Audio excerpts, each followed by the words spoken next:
আমি বুঝাইতে চাইতেছি নবীর জীবনের ভিতরে শুধু ধৈর্য।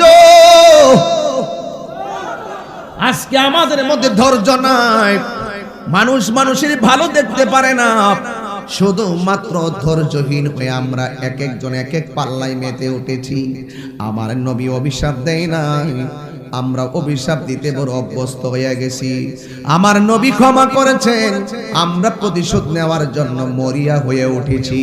আপনারা জবান খুলে বলেন, ধৈর্যশীলদের সঙ্গে কেউ না থাকলেও একজন আছে, জবান খুলে বলেন তিনি কে? ও আমার তারাগণের বাবারা, ও আমার খাওরার বন্ধুরারি,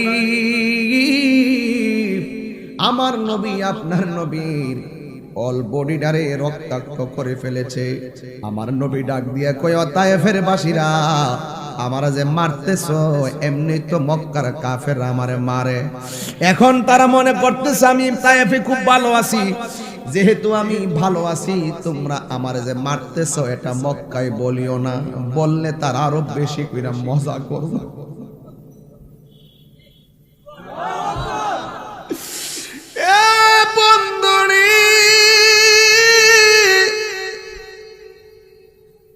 তায়েফবাসীরে তোরা করলে কি?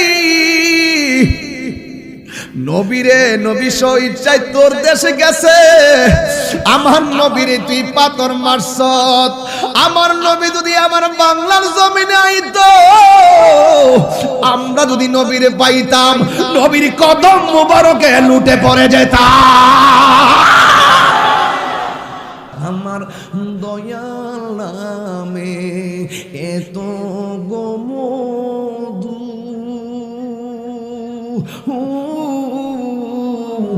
আমরা রে কইরাছে জাদু গো